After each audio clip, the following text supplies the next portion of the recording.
The wind howled through the valley, as the storm descended like a curtain of shadows. Inside the royal chamber, Princess Amara, a graceful girl of 16 with long black hair and tear-streaked cheeks, sat bolt upright in her bed. Thunder crashed, but it was not the storm that woke her. It was a dream. In it, she stood in a glimmering meadow at midnight, eyes locked with a unicorn cloaked in silver moonlight. Its eyes were sorrowful, ancient, knowing. Amara whispered, "Who are you?" But the creature only vanished into mist. Awakening with a gasp, her heart pounded like war drums. Something had changed. This dream was not like the others. It was a message, a wound torn in silence. "Why do I feel like I've lost something I never knew I had?" she whispered to the darkness. Outside her balcony, lightning forked across the heavens, illuminating a distant ridge where the shape of a horned creature flickered for a breathless moment, then was gone. The next morning, golden sun spilled through the arched windows of the royal dining hall. Princess Amara, dressed in a pale lavender gown, sat stiffly beside her father, King Rohar, a dignified man with a stern gaze and aging eyes. He read from a scroll while speaking of treaties and trade routes, yet Amara heard nothing. Her spoon stirred her tea in circles, untouched. Queen Lena, regal and warm-eyed, noticed her daughter's silence. "Another dream?" she asked softly. Amara nodded. It felt more real than anything else. King Rohar snorted. "Dreams are indulgences. The real world demands your attention." But Lena said nothing, only rested her hand on Amara's. The hall's laughter and clatter seemed miles away. Amara whispered to herself, "Why did it feel like he knew me?" Her mother's eyes flicked upward at that word, he, but she said nothing. The silence stretched between them like a secret folded in velvet. Later that day, Amara wandered the palace garden, its winding stone paths wet from the previous night's storm. Petals glistened with droplets, and dragonflies zipped past. She paused at the marble fountain where she once played as a child, running her fingers through the cool water. Her reflection stared back, older, quieter, haunted. "It's not just a dream," she murmured. A low gust stirred the ivy behind her. Suddenly, the garden turned cold. Leaves rustled, though no wind blew. Amara turned quickly, heart racing. Her gaze fell on a small patch of mud, hoofprints. Fresh. Too large for a horse. She dropped to her knees, tracing them with her fingers. "You were here," she whispered, eyes wide. Behind her, the trees swayed, and a distant neigh echoed through the garden, like a memory torn from the dream. That evening, the court musicians played soft melodies in the great hall, yet Amara sat beneath a lone candle in the library, thumbing through ancient scrolls. One illustration stopped her breath, a depiction of a unicorn beneath a full moon. The inked lines glowed faintly, as if alive. The margin read, "Only the awakened heart may see what the eyes cannot." Her fingers trembled. She read more, of sacred beasts who appear to the soul in turmoil, of symbols tied to death and rebirth. Her heart thudded with both fear and excitement. "What are you trying to show me?" she whispered to the parchment. Suddenly, the candle flickered violently. A gust of wind blew through the sealed room, scattering papers. Amara turned to the shadows. No one. But her path had begun. Whether she knew it or not, something ancient had awakened. Night returned with a hush. Amara stood again on the balcony, stars now replacing storm clouds. A hush blanketed the world. She held the ancient scroll close to her chest.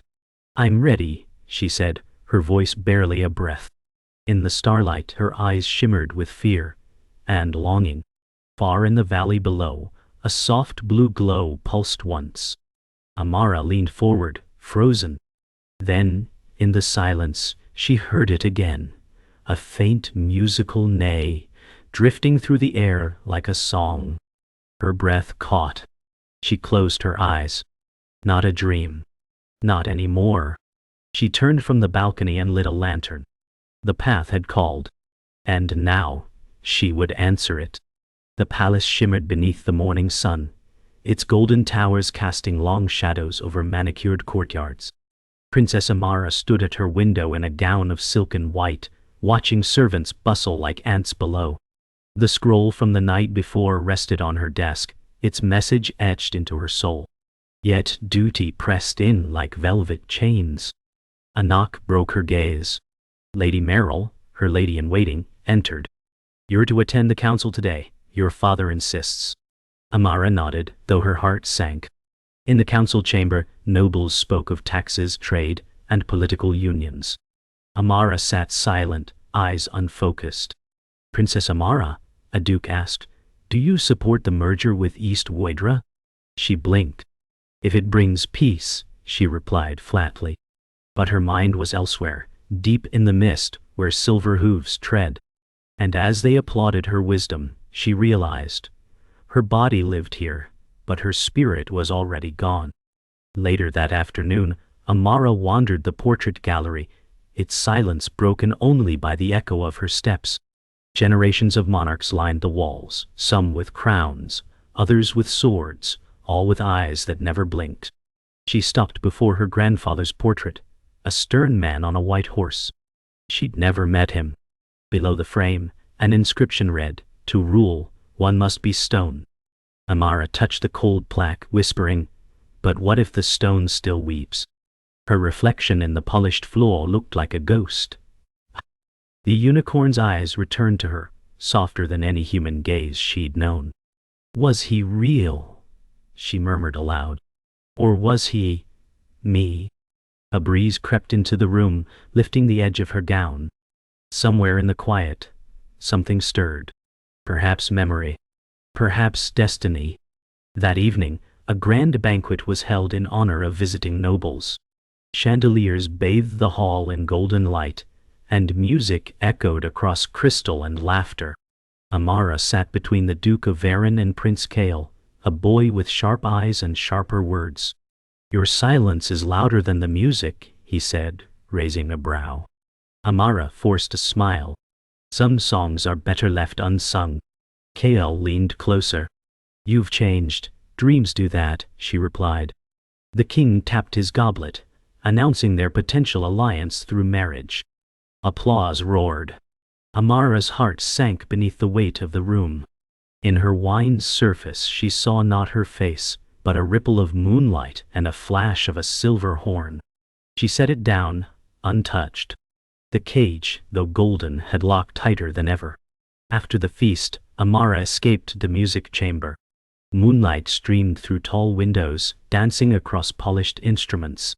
She sat before the harp, the one her mother had once played. Her fingers hovered, then began to strum a trembling melody. Each note carried longing, sorrow, and something unnamed. The guards outside didn't hear her weep, and no one came looking. Behind her, the moon's reflection quivered in the glass.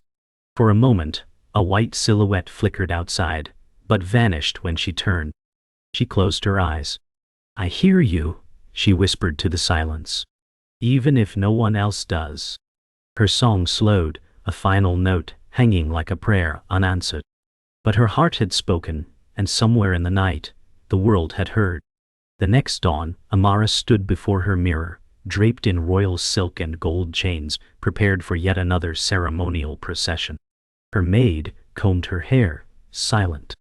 But Amara's reflection did not look back. It looked away.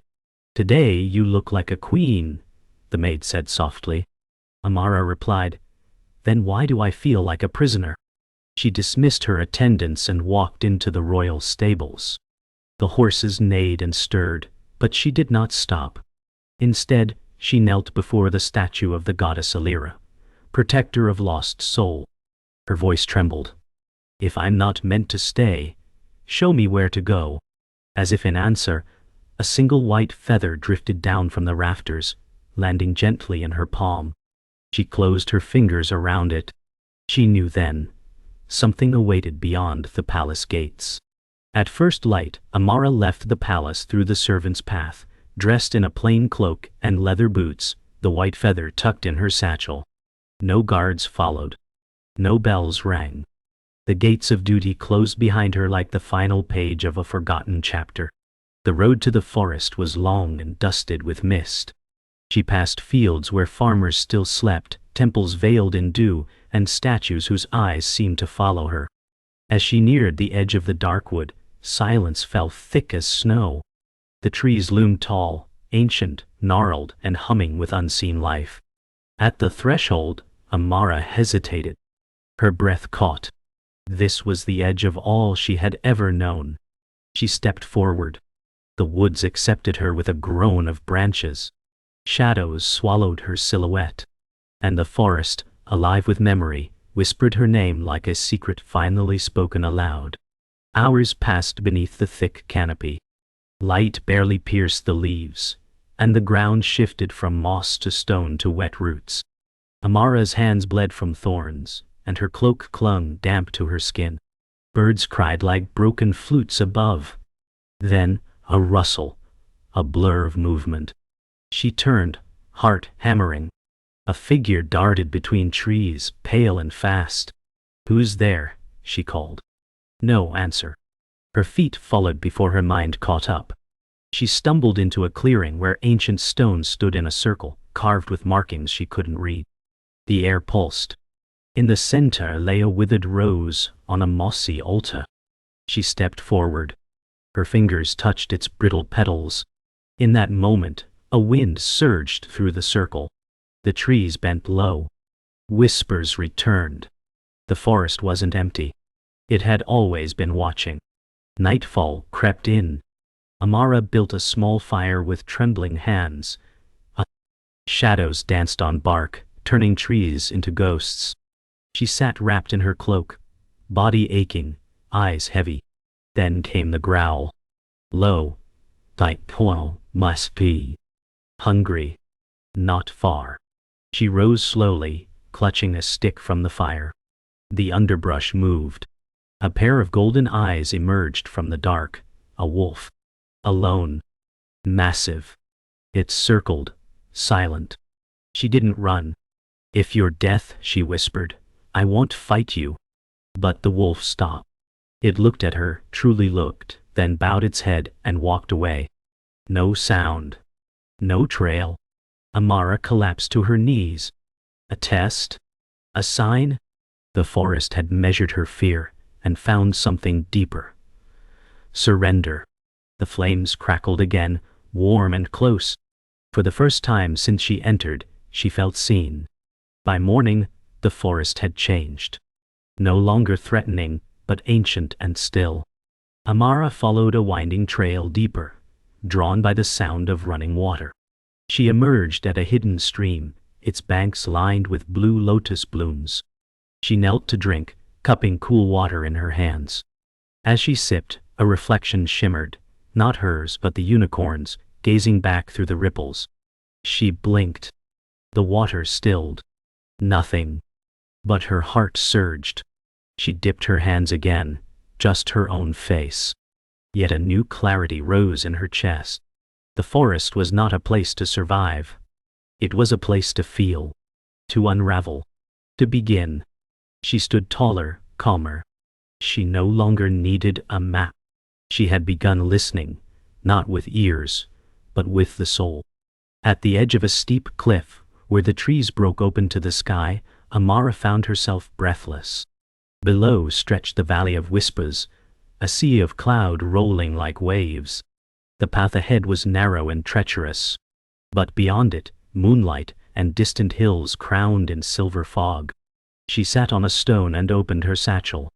The feather, the scroll, the rose, symbols of her journey. She laid them out before her. "I'm not who I was," she said aloud. The wind caught her voice and carried it. No answer came, only peace. She tied the feather into her braid, pressed the scroll to her heart, and dropped the rose into the wind. It spiraled down and vanished into the clouds. Not a goodbye, a letting go. She stood and walked on. The forest thinned as Amara approached an ancient ruin nestled in a hollow. Ivy coiled over broken archways, and cracked statues stared skyward in silent mourning.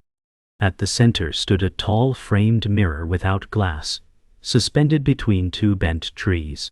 A plaque below it read, "Enter to see what the soul conceals." Her breath faltered. She stepped through. The world blurred, then reformed. She stood not in the forest but in her childhood room, untouched by time. Her younger self sat by the window, staring out at the rain. "Why are you sad?" Amara whispered. The girl turned. "Because no one hears me." Amara knelt. "I'm listening now." The girl smiled and dissolved into light. The mirror shimmered behind her, showing not reflection, but memory. And at last she understood. The forest had brought her here to meet the one she had buried, herself. She stumbled out of the vision, gasping as if pulled from deep water. Around her the ruins remained unchanged, but the wind felt different, warmer. Yet as she turned, the shadows moved. Figures emerged, formed of ash and breath. One wore her crown. Another wore her guilt. "You are not real," she said. But they whispered truths she had hidden. How she envied, how she feared, how she yearned to flee responsibility. Each voice struck like a bell. "You cannot lead without first facing your hunger," the crowned shadow said. Amara shook. "I'm not that girl anymore." "But we are still you," they chorused. Tears streamed down her cheeks. She stepped into their center. "Then stay, but no longer rule me." They vanished, like smoke at sunrise. The ruins stood silent once more. In that silence, Amara finally forgave herself. Rain began to fall, not heavy, but gentle, cleansing. Amara let it soak her as she stood motionless beneath the open sky. Each drop felt like memory washing away.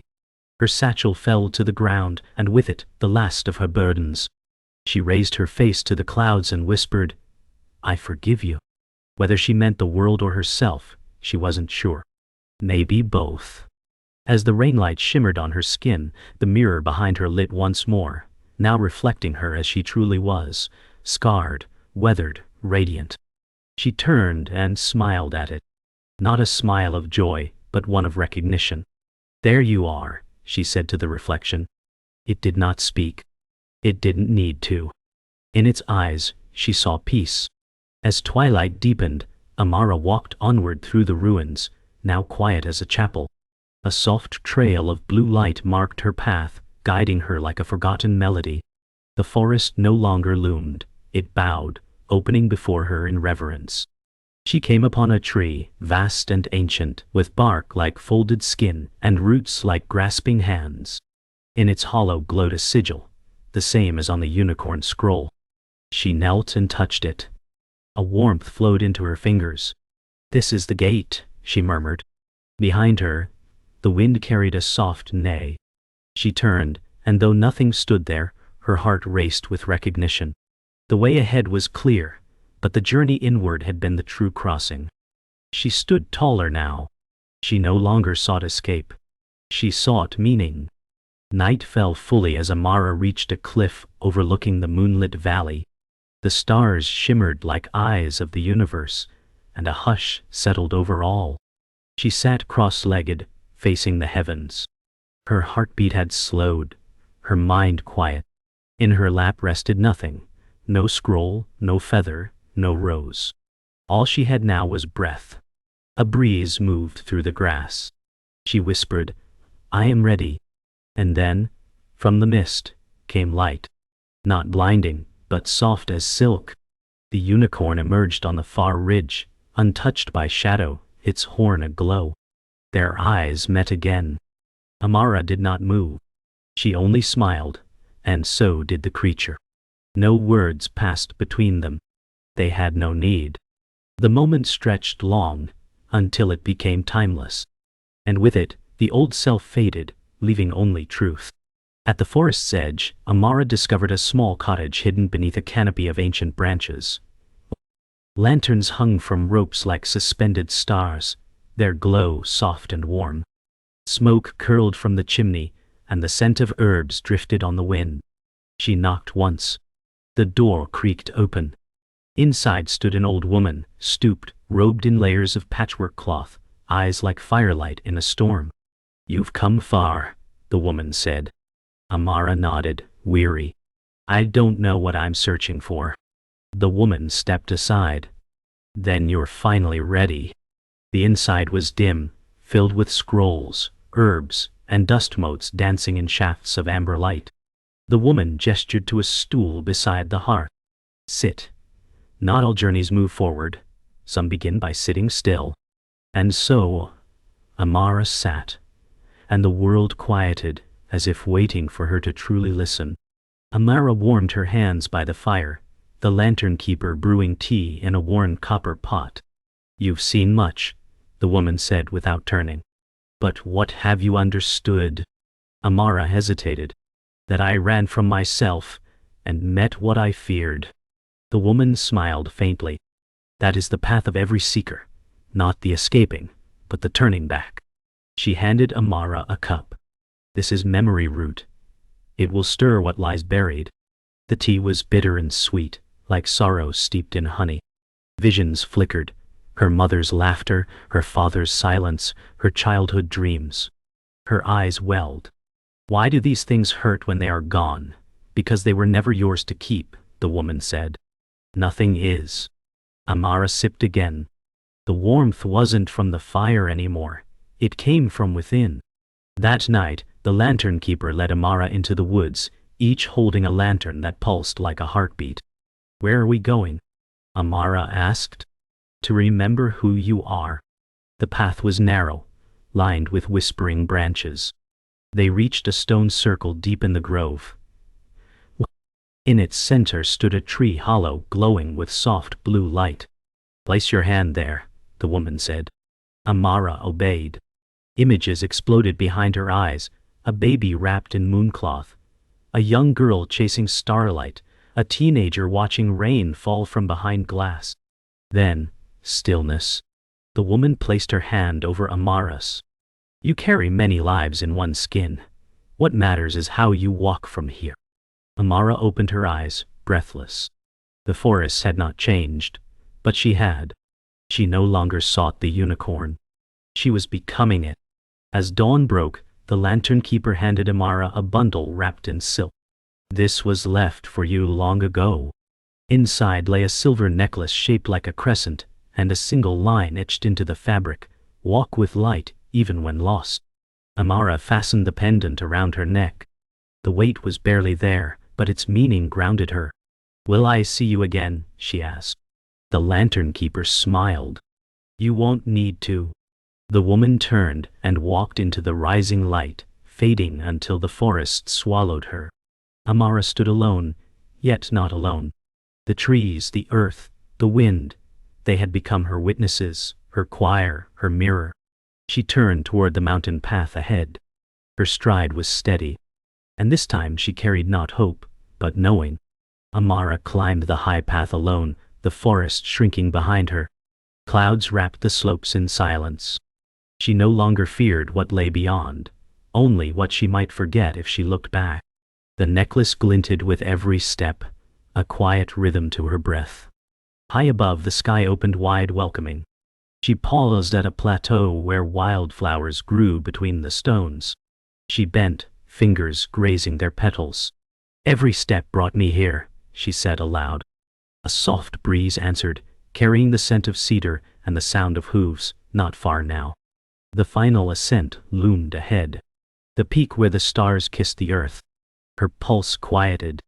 Her path was not chosen for her. She was choosing it now. She rose, inhaled, and walked on, toward the ridge, toward the end, toward the beginning. The mountain grew steeper with every step, jagged rocks biting through Amara's boots. Winds whipped her cloak, but she pressed on, sweat mingling with cold. The stars had brightened, as if guiding her. She paused at a narrow ridge, breathless, looking down at the cloud sea below. "You've come too far to fall now," she whispered. Her hands trembled as she pulled herself over a sharp ledge. The silence was total. No birds, no wind, only the sound of her breath and the soft crunch of gravel. She no longer felt the weight of the past, only the ache of each living step. This was no longer escape, It was pilgrimage. With each stride, she shed a layer of herself. Titles, and shame, fears, expectations. Only Amara remained now, raw, real, and rising. As she crested a wind-scoured plateau, the world opened like a breath-long hell. Moonlight bathed the landscape, casting silver fire across the rocks. There, she found a circle of ancient stones, weathered, sacred, humming with stillness. She stepped into the center, closing her eyes. The air changed. A soundless tone filled her chest, as if the earth itself breathed through her. She knelt, palms to stone. The world did not vanish. It became still. In that moment, she was not princess, not seeker, not even flesh. She was pulse. She was presence. The stones whispered nothing. And that nothing said everything. She opened her eyes. The moon hung like a mirror overhead, reflecting not her face, but her essence. She rose slowly, lighter than before. The path was no longer a burden. It had become part of her. A gentle mist descended, and from it emerged something familiar, a silhouette. The midnight unicorn, aglow with inner light, stepped into the clearing. No grand entrance. No thunder. Just quiet breath and presence. Amara did not move. Neither did the creature. They simply existed in stillness, mirrors of one another. Then, slowly, she stepped forward, each movement deliberate. "You were never lost," she said softly, "only waiting." The unicorn lowered its head. Their foreheads touched. A flood of light surged through her, not blinding, but intimate. She saw herself through its gaze, not fractured, not striving. Whole. She stepped back, eyes shining. The unicorn bowed, turned, and began to walk up the final incline. Amara followed, no longer chasing. Now, she walked beside it. The final climb was silent. Amara and the unicorn moved in harmony. No words, no commands. Just shared breath and purpose. The incline sharpened, and the air grew thin, but her steps were sure. Along the path, she saw symbols etched in stone, ancient sigils glowing faintly with moonlight. She traced one with her fingers, and felt it pulse like a heartbeat. Each symbol mirrored a lesson she'd lived. Not taught. Lived. As they neared the peak, wind roared, but it did not shake her. She stood at the threshold of something greater. The unicorn stopped and turned to her, its eyes full of knowing. Amara nodded. Understanding passed between them. This ascent had never been to reach something above. It had always been to remember something within. At the summit, the world unfolded in stillness. Sky met earth, in seamless silence. Amara stood at the peak, wind quiet now, time suspended. The unicorn stood beside her, neither guide nor guardian, but equal. She looked out over the horizon. No trumpets. No voices. Just her heartbeat, steady as the stars. "I thought I came here to find you," she whispered. The unicorn did not respond. It didn't need to. Because in that moment, she understood. She had come to find herself. Her eyes closed. A smile rose, not from joy but from truth.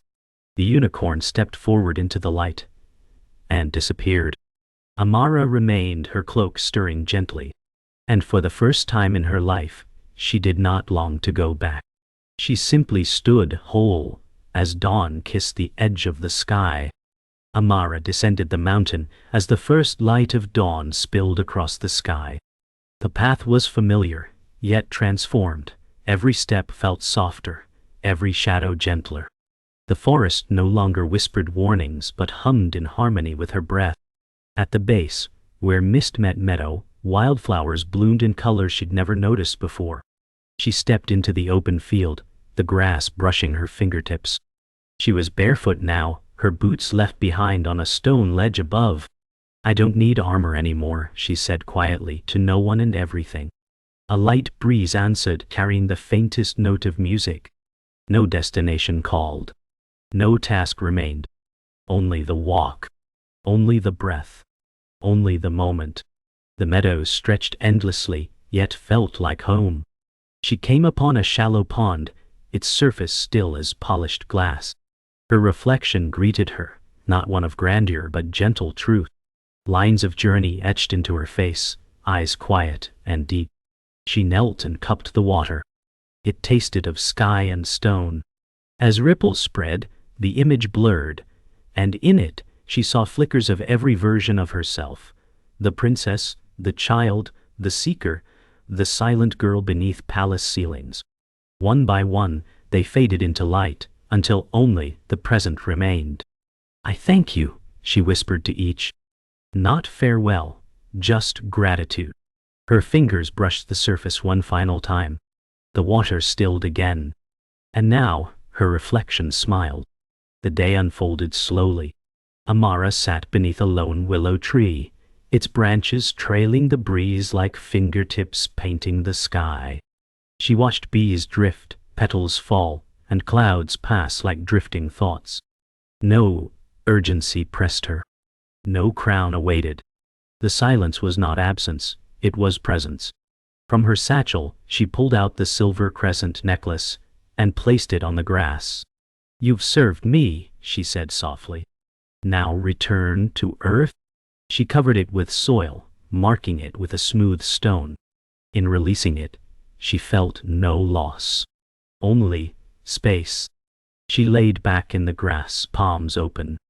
For the first time she felt the world holding her, not as ruler, not as daughter, but simply as life. And it was enough.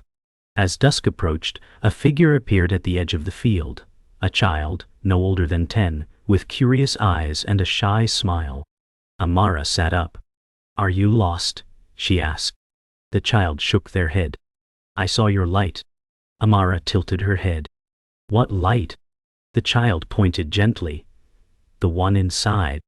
Silence passed between them like a warm river.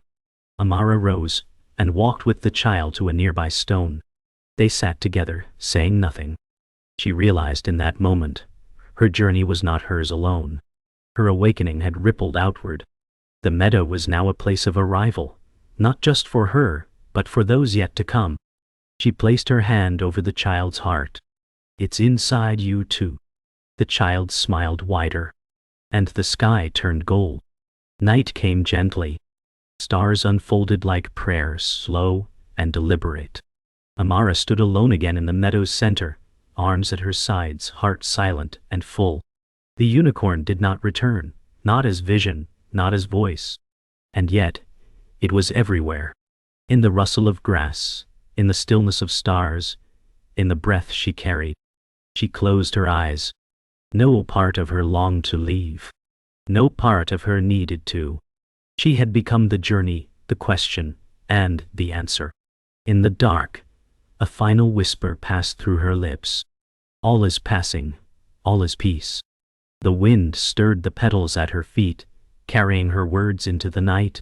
And somewhere within all things, the midnight unicorn bowed its head and disappeared into silence once more.